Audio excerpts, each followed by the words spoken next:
नमस्कार जोहार। आपके शहर का लोकप्रिय चैनल एबीए न्यूज में आपका स्वागत है। दिन भर के ताजा तरीन और अहम खबरों के साथ मैं निकिता सिन्हा हाजिर हूँ। गिरिडीह के सरिया थाना क्षेत्र से रविवार की शाम से लापता 16 वर्षीय आर्यन कुमार का शव सोमवार को ठाकुरबाड़ी टोला के एक कुएं से मिला। परिजन और स्थानीय लोग घटना को लेकर गहराई सदमे में हैं। वहीं पुलिस पूरे मामले की गंभीरता से जांच कर रही है। शुरुआती जांच में आर्यन के कुएं में नहाने जाने की बात सामने आई है, लेकिन हत्या की भी आशंकाएं जताई जा रही है। शव को पोस्टमार्टम के लिए भेजा गया है और असली वजह सामने आने तक इलाके में शोक का माहौल बना हुआ है। रहा था उस समय छत का पानी जब गिर रहा था तो उसमें नहा रहा था, वो कैमरा में दिख रहा है। उसके बाद 4 बजे से गायब हो गया है। कब? कल 4 बजे तक फिर हम लोग रात भर है तो 3 बजे रात तक इसको ढूंढे, पता ही न चला। तो फिर कैसे मिला, कैसे पता? फिर अभी पता चला एक लड़का है गोलू नाम का, वो बोला कि कल बोल रहा था कि कुआं में डूब करके नहाएंगे और मेला घूमने जाएंगे। तब वो लड़का बोला, तब फिर मेरा भाई जो जिसका लड़का है वो झागर लेके जा रहा था, तो फिर हम साथ गए। झागर जब फेंका कुआं में तब फिर निकला वो झागर से। अभी सरिया में लक्ष्मी अपार्टमेंट के साथ एक दर्दनाक घटना हुई है। रविवार के शाम से ही एक 15 साल का युवक जो है वो यहाँ से लापता था। इन्होंने पुलिस को इन्फॉर्म भी किया और आज खोजबीन में पता चला कि वो घर के ही पीछे एक कुएं में उसका डेड बॉडी प्राप्त हुआ। प्रथम दृष्टया देखकर तो यही लगता है कि ये जो मौत है ये संदेहास्पद है और संदिग्ध स्थिति में हुई। तो हम तो प्रशासन से मांग करेंगे कि इसकी जो है वो निष्पक्ष और गहन अच्छे से छानबीन हो, ताकि अगर ये मोड़ हत्या की हो तो इसमें जो है वो हत्यारों का खुलासा हो सके। चूँकि जो डेड बॉडी देख पा रहे हैं वो संदिग्ध स्थिति में पाई है। गिरिडीह के बेरगी गांव में किसान किस राजवंश सिंह ने ऐसा अमरूद बाग तैयार किया है जिसे देखकर लगता है जैसे प्रयागराज की धरती पर आ गए हों। इस बगीचे में आम, अमरूद और नींबू की ढेरों किस्में लगी हैं, जिनमें करीब 700 पेड़ सिर्फ आम और अमरूद के हैं। हैरान कर देने वाली बात यह है कि एक अमरूद का वजन लगभग 1 किलो तक है। उनके इस प्रयास को राष्ट्रीय बागवानी मिशन NSB गुड़गांव से मान्यता भी प्राप्त हुई है। यह बागवानी अब गाँव की पहचान बन गयी है।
मैं राजवंश सिंह, ग्राम बेरगी में एक रिटायर्ड शिक्षक हूँ। 2016 जनवरी में मैं रिटायर्ड हुआ टीचर से। तो मेरे दिमाग में ये आया कि क्या किया जाना चाहिए। तो सबसे पहले मैंने क्या किया कि बागवानी के बारे में सोचा और मैंने साबोर भागलपुर से 300 आम के पौधे, नींबू के पौधे सब लाया। और अभी मेरे यहाँ आम, अमरूद के पौधे करीब 600 पौधे हैं। वो केजी वैरायटी का है, बहुत ही मीठा, बहुत ही स्वादिष्ट। और नींबू के करीब 300 पौधे हैं। और ये नींबू जो है प्योर कागजी है। ये पूरे झारखंड में ऐसा अमरूद मिलना मुश्किल है। ये पौधा सिर्फ मेरे ही पास है। वैसे मेरे पास नर्सरी भी है जिसमें आम, यही अमरूद का जो पौधे और नींबू इत्यादि मैं नर्सरी किया हुआ हूँ। और साथ में सभी प्रकार के इमारती पौधे सागवान, शीशम, महोगनी, गम्हार इत्यादि मेरे पास उपलब्ध है। और ये मैं पूरे गिरिडीह प्रखंड में इसे मनरेगा में किसानों के बीच में वितरण करता हूँ और बिरसा हरित ग्राम में इसको देता हूँ। साथ ही NHB नेशनल हॉर्टिकल्चर बोर्ड से मुझे मान्यता प्राप्त हो गई है अभी 1 महीना पहले, और मुझे जो है ये कहते हुए बहुत खुशी हो रही कि मुझे नेशनल हॉर्टिकल्चर बोर्ड जो गुड़गांव में है, वो राष्ट्रीय बागवानी मिशन के तहत वो सभी किसानों को मान्यता देता है। उसने मुझे भी यहाँ दिया है, इसके लिए मैं उसका शुक्रगुजार हूँ। गिरिडीह के बरवाडीह करबला मैदान में मुहर्रम के अवसर पर इस बार कुछ खास देखने को मिला, जब अखाड़े में 2 बहनों खुशनुमा परवीन और आलिया परवीन ने लाठी और तलवार के जबरदस्त करतब दिखाकर लोगों को हैरान कर दिया। बुढ़िया खात की रहने वाली इन बहनों ने न केवल अपनी ताकत और साहस का प्रदर्शन किया, बल्कि लड़कियों के आत्मरक्षा और जागरूकता का भी सशक्त संदेश दिया। भीड़ से खूब तालियां बटोरने के बाद दोनों को पुरस्कार देकर सम्मानित भी किया गया।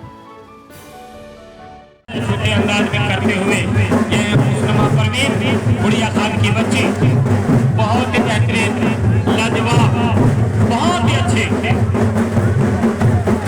बहुत ही खूबसूरत पल, बहुत ही खूबसूरत क्षण, बहुत ही खूबसूरत अंदाज के साथ अपने फन का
गिरिडीह मारवाड़ी युवा मंच शाखा की ओर से गौमाता की सेवा को लेकर आज का दिन समर्पण, सेवा और सामाजिक सौहार्द का प्रतीक बन गया। सौरभ जलान की अध्यक्षता और शशांक अग्रवाल के संचालन में आयोजित इस कार्यक्रम में युवाओं ने बढ़ चढ़कर हिस्सा लिया। कोषाध्यक्ष सूरज टिब्रेवाल और संयोजक आशीष जलान के कुशल नेतृत्व में आयोजित इस पहल में निखिल झुंझुनवाला, सुबोध मोदी, विकास शर्मा, मोनू जलान, संदीप कोडिया, शेखर जलान, गौरव केडिया, विकास खंडेलवाल और रवि जलान जैसे समर्पित कार्यकर्ताओं ने गौ सेवा कर समाज को एक सकारात्मक संदेश दिया।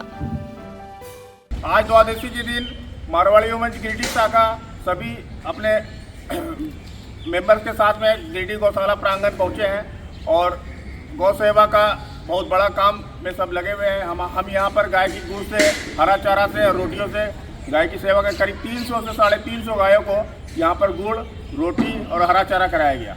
गायों को देखकर, यहाँ पर सारी व्यवस्था देखकर इतना मन प्रसन्न हुआ। गिरिडीह श्री गोपाल गौशाला का हम तहे दिल से धन्यवाद करते हैं कि इतनी बढ़िया व्यवस्था यहाँ बनाई हुई है। आगे भी हम लोग ऐसा काम करते रहेंगे। गिरिडीह के हुड्डी बाजार स्थित संकट मोचन हनुमान मंदिर से सोमवार शाम अमरनाथ यात्रा के लिए श्रद्धालुओं का एक जत्था रवाना हुआ। पूजा अर्चना के बाद करीब 23 श्रद्धालु बस से पारसनाथ रेलवे स्टेशन के लिए निकले, जहां से वे ट्रेन के माध्यम से बाबा बर्फानी के दर्शन को जाएंगे और माता वैष्णो देवी का भी दर्शन करेंगे। संदीप वरणवाल व अन्य यात्रियों ने बताया कि इस यात्रा का उद्देश्य न सिर्फ व्यक्तिगत आस्था है, बल्कि गिरिडीह और पूरे देश में अमन, चैन और शांति की कामना भी है। जत्थे में शंभू वर्मा, पंकज कुमार, दीपक साहू, संजय बरनवाल, विक्की, आकाश, आलोक सहित कई श्रद्धालु शामिल रहे।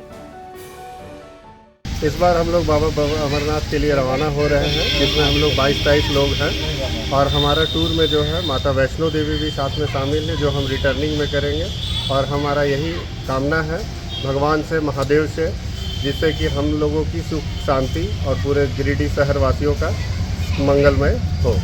आज दिनांक 7/7/2025 बाबा अमरनाथ यात्रा के लिए जत्था के रूप में निकले, जिसमें जत्था में टोटल संख्या 23 की है। और हम लोग हर साल जाते हैं और जाते हैं बाबा से यही हम लोग दुआ कर मांगते हैं, जो कि गिरिडीह की सुख समृद्धि शांति रहे, यहाँ की जनताओं में खुशहाली बढ़े और हम लोग की यात्रा मंगलमय हो, यही हम लोग का कामना है। कितना दिन का टूर है? हम लोग का टोटल 1 सप्ताह लगता है, 8 से 10 दिन की टूर है। इस टूर में हम लोग बाबा अमरनाथ जाते हैं, श्रीनगर, माँ वैष्णो देवी और वैष्णो देवी से जम्मू तवी से रिटर्निंग। गिरिडीह के सर्कस मैदान में 64वीं जिला स्तरीय सुब्रतो कप फुटबॉल प्रतियोगिता का भव्य शुभारंभ हुआ, जहां जिला शिक्षा अधीक्षक मुकुल राज, जिला फुटबॉल संघ अध्यक्ष गुलाम समदानी समेत अन्य अधिकारियों ने खिलाड़ियों का उत्साहवर्धन किया। इस प्रतियोगिता में U15 और U17 वर्ग के बालक बालिकाओं ने पूरे जिले के विभिन्न प्रखंडों में भाग लिया। बालिकाओं की प्रतियोगिता सर्कस मैदान में, जबकि बालकों की टक्कर तितरिया मैदान में हुई। बिरनी की बालिकाएं और गांधे के बालक विजेता रहे, जिन्होंने राज्य ही नहीं राष्ट्रीय स्तर तक खेलने की उम्मीद जगाई। शिक्षा अधीक्षक ने कहा, सरकार चाहती है कि बच्चे सिर्फ किताबों तक सीमित न रहें, बल्कि खेल, कला और संस्कृति में भी आगे बढ़े। ऐसे आयोजन साबित करते हैं कि गांव की मिट्टी से भी देश के लिए सितारे निकल सकते हैं। 64वीं का आयोजन किया गया, जिसमें विभिन्न प्रखंडों के बच्चों द्वारा भाग लिया गया और बहुत ही अच्छा खेल प्रदर्शन किए बच्चों ने किया। और अभी लगातार ये 2 से 3 दिन और गेम चलेंगे। ये अंडर 17 का फाइनल हुआ और 15 गर्ल्स का फाइनल हुआ।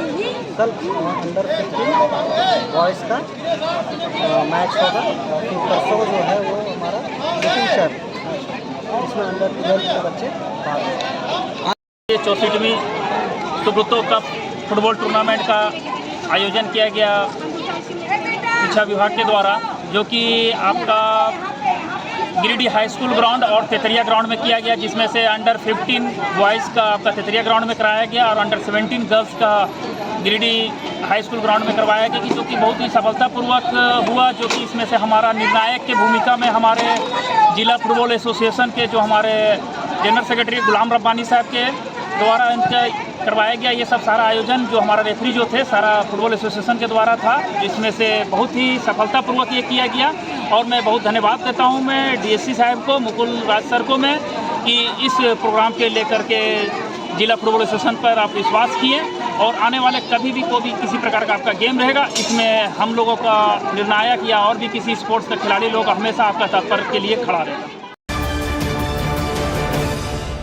अब लेते हैं एक छोटा सा ब्रेक, आप बने रहें हमारे साथ। क्या आप एक अच्छी पैथोलॉजी लैब की तलाश में हैं या डॉक्टर ने टेस्ट लिख दिया है लेकिन समझ नहीं आ रहा कौन सी लैब पे भरोसा करें? तो चिंता छोड़िए और आज ही केयर लैबोरेटरी आइए। यहाँ मिलती है एक्यूरेट रिपोर्ट्स, वो भी रीजनेबल प्राइस पर। हम करते हैं क्वालिटी टेस्टिंग जैसे CBC, thyroid, lipid profile, kidney profile, liver function, health package, sugar, malaria, typhoid, dengue और भी अनेक tests. Fast reporting, certified lab professionals, home collection की निशुल्क सुविधा भी उपलब्ध है। तो देर किस बात की, तुरंत संपर्क करें स्क्रीन पर दिए गए नंबर पर या विजिट करें स्क्रीन पर दिए गए हमारे एड्रेस पर। केयर लैबोरेटरी, एक्यूरेट रिपोर्ट्स, आपके स्वस्थ जीवन का साथी।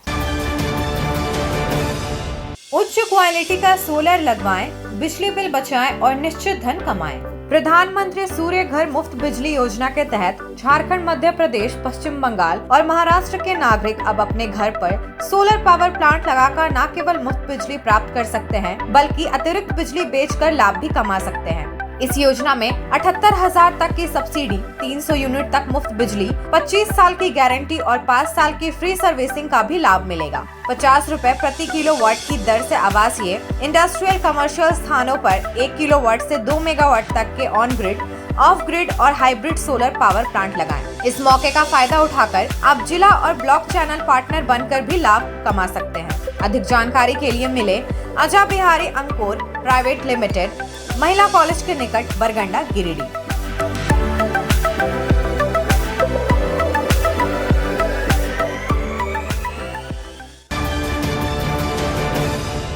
सीहोडी कॉलेज मोड़ के निकट रेलवे ब्रिज के पूरब में स्थित पावित्री हॉस्पिटल के संचालक डॉक्टर रितेश कुमार सिन्हा अपने मरीज का इलाज करते हैं। यहाँ जन्म से टेढ़े पैर, कंधा, कोहनी, कूल्हा, घुटने का डिसलोकेशन, जोड़ प्रत्यारोपण एवं हड्डी संबंधित हर प्रकार के रोगों एवं फ्रैक्चर का इलाज व ऑपरेशन किया जाता है। इस हाइजेनिक हॉस्पिटल में ultra modern 2 operation theatre, CR machine, post operative ICU, digital x-ray, ECG, pathology pharmacy, oxygen supported bed, general ward, AC और नॉन AC केबिन की सुविधा उपलब्ध है। तो हड्डी संबंधित किसी भी रोग के लिए पावित्री हॉस्पिटल डॉक्टर रितेश आयुष्मान योजना के तहत इलाज करते हैं। इस अस्पताल में 2 जनरल फिजिशियन डॉक्टर विकास कुमार और डॉक्टर आफ्ताब अंसारी भी अपनी सेवा देते हैं। पता कॉलेज मोड़ के निकट रेलवे ओवर ब्रिज के पूरब में, सीहोडी, गिरिडीह। झारखंड के प्रसिद्ध पर्यटन स्थल खंडोली डैम की सुंदरता को समेटे हुए nature view resort and restaurant आपके स्वागत में बाहें फैलाए खड़ा है। प्राकृतिक सौंदर्य से आच्छादित और भव्यता का अद्भुत संगम यह रिजॉर्ट में आने वाले लोगों का मन मोह लेता है। विशाल क्षेत्र में फैले इस रिजॉर्ट में खूबसूरत हट्स, बैंक्वेट हॉल, आधुनिक मीटिंग और सेमिनार हॉल, लॉन और पार्किंग की सुविधा उपलब्ध है। यहाँ birthday party, kitty party, engagement, शादी, विवाह या रिसेप्शन आदि को यादगार बनाने के लिए यहाँ उपयुक्त माहौल है। यहाँ के लजीज व्यंजन आपकी स्वानेंद्रियों को नया अनुभव देंगे, जिनमें Indian, tandoori, south Indian, Chinese जैसे और भी कई स्वादिष्ट विकल्प शामिल हैं। पूरे परिवार के साथ मनोरम दृश्य के बीच स्वादिष्ट भोजन का आनंद लेने का यह अनुभव आपके दिलों में बस जाएगा। तो देर ना करें, झारखंड के गिरिडीह जिले के खंडोली डैम स्थित इस मनोरंजक स्थल का दौरा करें और अपने जीवन के कुछ अनमोल पल को यादगार बनाएं। ब्रेक के बाद आपका स्वागत है। झारखंड की बहुप्रचारित हर घर नल जल योजना लुपी पंचायत में मजाक बन गई है। करोड़ों की लागत के बावजूद यहाँ के लोग पिछले 1.5 साल से एक एक बूंद पानी को तरस रहे हैं। फॉरवर्ड ब्लॉक नेता राजेश यादव ने गांव का दौरा कर लोगों की समस्याएं सुनी और सरकार पर तीखा सवाल किया, जब पानी ही नहीं तो विकास कहाँ है। राजेश यादव ने कहा कि लुपी पंचायत की हालत बताती है कि सरकारी योजनाएं सिर्फ दिखावा बन चुकी है। सड़क, अस्पताल, रोजगार सब कुछ बदहाल है। उन्होंने 9 जुलाई को बेंगाबाद में होने वाले प्रदर्शन में भारी संख्या में लोगों को पहुंचने की अपील की है और मजदूर विरोधी 4 लेबर कोड को वापस लेने की मांग की है। स्थानीय ग्रामीणों ने भी एकजुट होकर इस आंदोलन में भाग लेने का ऐलान कर दिया है। ऑल इंडिया स्ट्राइक को लेकर के लुपी पंचायत में हम लोगों ने अभियान चलाया है और अभी हम लोग कदमाटोल गांव में है। ये एक बड़ा पंचायत है और इस झारखंड राज्य, गिरिडीह जिला और गांडे विधानसभा का एक तरह से एक अंतिम गाँव है। यहाँ के लोग पिछले 1 साल से भी ज्यादा समय से पानी का संकट झेल रहे हैं। 6 करोड़ की बनी हुई टंकी किसी काम की नहीं। ये पतरो नदी में जो वेल बनाया गया, वहाँ से यहाँ वाटर प्लांट लगाया गया, बड़ी टंकी बनी है, 10 गांव को इससे जोड़ा गया कनेक्शन से, लेकिन कहीं पानी नहीं मिल रहा। घर घर नल जल यहाँ सिर्फ एक मजाक बन के रह गया है। तो सबसे पहला तो आज के अभियान के जरिए हम लोगों ने मांग किया है सरकार, प्रशासन, प्रतिनिधियों से कि यहाँ पर पानी की व्यवस्था तत्काल चालू की जाए। और दूसरी बात है कि 9 तारीख का जो समस्या है, 9 तारीख का जो सवाल है, जिस तरह से केंद्र सरकार ने मजदूरों के खिलाफ, किसानों के खिलाफ लगातार जो वो कानून बना करके थोप रहे हैं, इसका भी लोगों ने विरोध किया है। गांव वालों का कहना है कि उनके घर के लड़के बच्चे काम करने जाते हैं, उन्हें 12 घंटे काम कराया जाता है। ये क्या सिस्टम है? पहले 8 घंटे का काम होता था। तो इन चीज़ों को भी वो लोग समझ रहे हैं। किसानों के लिए MSP नहीं लागू करने से सरकारी रेट में इनका धान नहीं बिकता। जो धान 26-28 रुपये बिकना चाहिए, इनको 14, 12, 16 रुपये में धान बेचने के लिए मजबूर हो जाते हैं। इस पंचायत के अधिकांश गांव में सड़क नहीं है, लोग बारिश में चलना उनका मुश्किल होता है। यहाँ हम लोग जिस गांव में है, बिल्कुल सामने पंचायत भवन है, लेकिन बीच में तालाब का रास्ता इतना जर्जर है कि कोई उधर से जा नहीं सकता। तो इन सारे सवालों पर बात हुई है और 9 तारीख के जो राष्ट्रीय स्तर के जो मुद्दे हैं, किसान मजदूरों के मुद्दे हैं, उन पर भी बात हुई है। और सबसे बड़ा सवाल जो पानी का जो दिक्कत है, तो 9 तारीख को हम सभी लोग बेंगाबाद जाएंगे, लोगों ने तय किया है। और हम लोग प्रशासन से सीधा अल्टीमेटम देंगे कि आपको जनता के सवालों को हल करना होगा। मोदी सरकार को भी अल्टीमेटम होगा कि मजदूरों के खिलाफ, किसानों के खिलाफ कानून जो बना रहे हैं वो नहीं चलेगा। हम सभी एक हैं और संगठन बना करके अपना हक अधिकार हम लोग हासिल करेंगे। इसी संकल्प के साथ यहाँ मीटिंग खत्म हुई है। सारे लोग 9 तारीख को बेंगाबाद जाएंगे, इसको लेकर के निर्णय लिया गया है। महुआटांड़ में भाकपा माले और असंगठित मजदूर मोर्चा ने सोमवार को केंद्र सरकार द्वारा लागू किए गए 4 लेबर कोड के खिलाफ जोरदार विरोध प्रदर्शन किया। माले ऑफिस से शुरू हुई जब पदयात्रा औद्योगिक क्षेत्र के विभिन्न चौक चौराहों और फैक्ट्री इलाकों अतिवीर बाल मुकुंद मोंगिया पावर मोहनपुर मोड़ लंगटा बाबा फैक्ट्री गादी श्रीरामपुर में नुक्कड़ सभाओं के माध्यम से मजदूरों को जागरूक करती हुई महुआटांड़ ऑफिस पर समाप्त हुई। पूरे अभियान की अगुवाई पूरण महतो, कन्हई पांडे, राजेश सिन्हा, पवन यादव और किशोर राय जैसे नेताओं ने की। पूरण महतो ने कहा, 4 लेबर कोड मजदूर विरोधी हैं, इन्हें वापस लेना ही होगा। कन्हई पांडे ने किसानों की जीत का हवाला देते हुए कहा, जैसे कृषि कानून वापस हुआ वैसे ही लेबर कोड भी हटेंगे। जगह जगह की गई सभी सभाओं में सैकड़ों मजदूर और आमजन शामिल हुए और 9 जुलाई की देशव्यापी हड़ताल के लिए समर्थन जुटाया गया। आम लोगों से अपील की गई कि वे इस बंदी को सफल बनाएं और मजदूरों के हक में आवाज उठाएं। 18 से 20 घंटा मजदूरों को काम करना होगा। छुट्टी तो हरगिज नहीं है, मजदूरी मनमानी है और इसके खिलाफ वो कहीं न्यायालय नहीं जा सकता है। हम आप तमाम लोगों से कहना चाहते हैं, जिन हजारों शहादतों के बल पर देशव्यापी हड़ताल है और चूंकि केंद्र सरकार लगातार मजदूरों के खिलाफ जिस प्रकार से नियम कानून ला रही है वो मजदूरों के हित में है नहीं, तो हम लोग मजदूरों को संगठित करने के लिए, मजदूरों के हक की आवाज़ को बुलंद करने के लिए भाकपा माले और असंगठित मजदूर मोर्चा आज हर एक क्षेत्रों में पहले से प्रोग्राम था, हर एक क्षेत्र में आज जागरूक कर रहे हैं लोगों को। 8 तारीख को मसाल जुलूस है और 9 तारीख को हम लोग का चक्का जाम है, पूरे भारत में है ये। और तमाम मजदूरों से भी निवेदन है और जो फैक्ट्री प्रबंधक उनसे भी निवेदन है कि जो सरकार, राज्य सरकार का जो नियम है कि 70% लोकल लोगों को देना है, प्रदूषण मुक्त करना है, उसमें सहयोग करें, नहीं तो हम लोग आंदोलन के रूप में जाने जाते हैं। पूरे जिलों में, पूरे राज्यों में, पूरे भारत में हम लोग आंदोलन के जरिए इस बात को आवाज़ उठाएंगे। 9 जुलाई का भारत बंद का असंगठित मजदूर मोर्चा और भाकपा माले समर्थन करते हुए आज एक नुक्कड़ सभा के रूप में निकाला है, जो पूरा औद्योगिक क्षेत्र का दौरा कर रहा है। कल 5 बजे शाम से मसाल जुलूस है।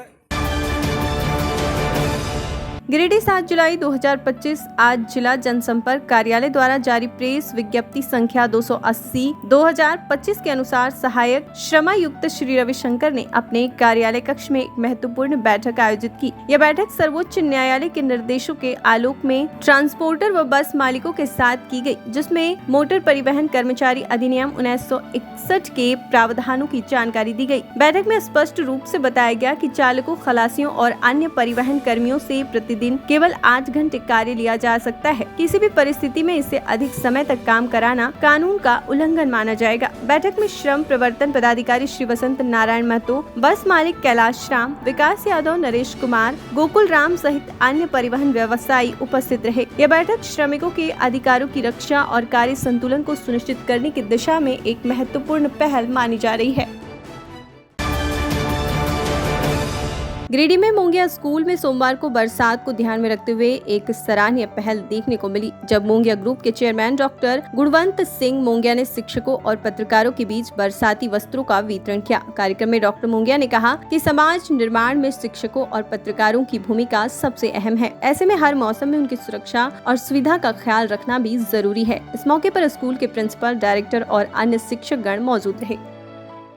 इस चीज को आप समझें, किसी भी काम में जो जितने कंसिस्टेंट हैं, जो जितने रेगुलर लगे हुए हैं, चाहे वो कोई भी काम हो, मैंने देखा है कि बहुत बड़े जानकार को फेल होते हुए और जो मेहनत से काम में लगे हुए रहे उनको पास होते हुए, उनको आगे बढ़ते हुए देखा है। इसलिए मेरा सभी के लिए हमेशा जीवन भर यही संदेश रहा है कि कंसिस्टेंसी सबसे ज़्यादा जरूरत इसी चीज़ की है कि हम एक चीज़ के पीछे जिसके लगे हैं उसको अपने मंजिल तक पहुंचाने के लिए उसके पीछे लगे रहें। और ये हम मंजिल तक तभी पहुंचेंगे जब हम पूरे मन से, पूरे मनोयोग से, पूरे प्रयास के साथ और पूरी ताकत के साथ उसके पीछे लगे रहेंगे, तो कोई ताकत हमें मंजिल तक पहुँचने से नहीं रोक सकती। ये मेरा सभी के लिए संदेश है कि हम अपनी मंजिल, जो मंजिल हम अपनी तय करें, उसके पीछे लगनशीलता के साथ लगे रहें। आप सभी को हार्दिक शुभकामनाएं। आप अपने पथ पर आगे बढ़ते रहें। बहुत बहुत धन्यवाद। मोंगिया स्कूल जो कि जहाँ पे आज सब न्यूज़ रिपोर्टर्स, हमारे फ्रेंड्स सब आए हुए हैं, स्कूल टीचर सब यहाँ पे आए हुए हैं। तो मौसम के दौरान जो भी मानसून का सीज़न आया है, तो हमने पाया कि हमारे न्यूज़ रिपोर्टर बहुत जगह नहीं पहुँच पाते हैं, स्ट्रगल करते हैं एक एक छोटी छोटी न्यूज़ को पकड़ने के लिए, दूर दूर जाते हैं। तो हमने हमारे मोंगिया स्टील लिमिटेड के डायरेक्टर डॉक्टर गुरवंत सिंह मोंगिया ने ये डिसाइड किया कि हमारे जो न्यूज़ रिपोर्टर्स हैं उनके लिए एक गिफ्ट के तौर पर बरसाती का वितरण किया जाए, जिसके वजह से वो हर जगह जा सके और न्यूज़ अच्छे से अच्छी जगह हम देख सके, हर जगह पहुंच सके। बस यही। Thank you. आज के अंक में बस इतना ही। कल फिर मिलेंगे अगले अंक में कुछ नई खबरों के साथ। तब तक के लिए दीजिए पूरे ABN टीम को इजाजत। धन्यवाद।